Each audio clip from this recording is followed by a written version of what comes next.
வீட்டில் ரொம்ப பிடிச்சி செய்கிற வேலையும் இதுதான், பிடிக்காமல் செய்கிற வேலையும் இதுதான்.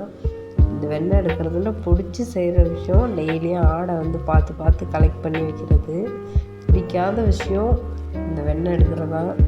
ஆல்ரெடி கிளைமேட் ரொம்ப சில்லுன்னு இருக்குது. அது இல்லாமல் இது ஐஸ் வாட்டர் இல்லாமல் இந்த வெண்ணெய் எடுக்கவே முடியாது.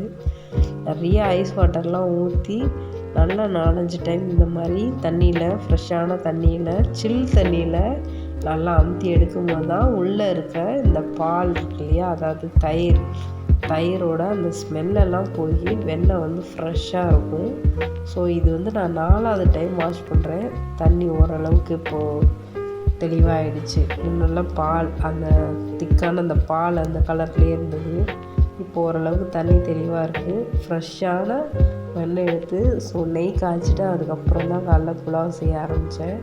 பட்டாணி முளைக்கவே இல்லைன்னு சொல்லிட்டு போன வீடியோவில் சொல்லியிருந்தேன்.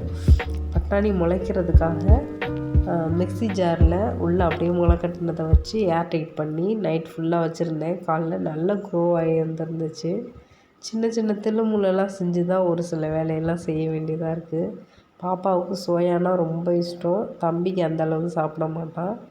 சோயாவை போட்டு இன்றைக்கி முளைக்கட்டின பட்டாணி போட்டு புலாவ் தான் செஞ்சுருந்தேன். தொட்டுக்கிறதுக்கு ஹோம்மேட் தயிர், கெட்டியான தயிரில் இன்றைக்கி வெள்ளை வெங்காயம் யூஸ் பண்ணி தான் இன்றைக்கி ரைத்தா ரெடி பண்ணியிருந்தேன். ஸோ இன்றைக்கி லன்ச் மெனு இது தான். பிரேக்ஃபாஸ்ட்டுக்கு நைட்டே பன்னீர் பட்டர் மசாலாவும் சப்பாத்தி செஞ்சுருந்தேன்.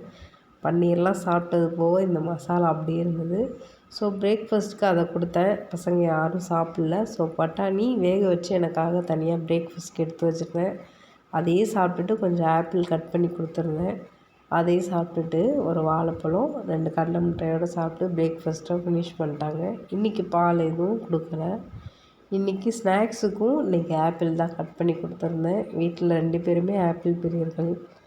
பசங்க ஸ்கூல் போனதுக்கப்புறம் நமக்கு சின்ன சின்ன வேலைன்னு இந்த க்ளீனிங் வேலையெல்லாம் இருந்துகிட்டே இருக்கும். வாரத்தில் ஒரு நாள் மிஷினோட இந்த டஸ்டரை எடுத்து க்ளீன் பண்ணியே ஆகணும்.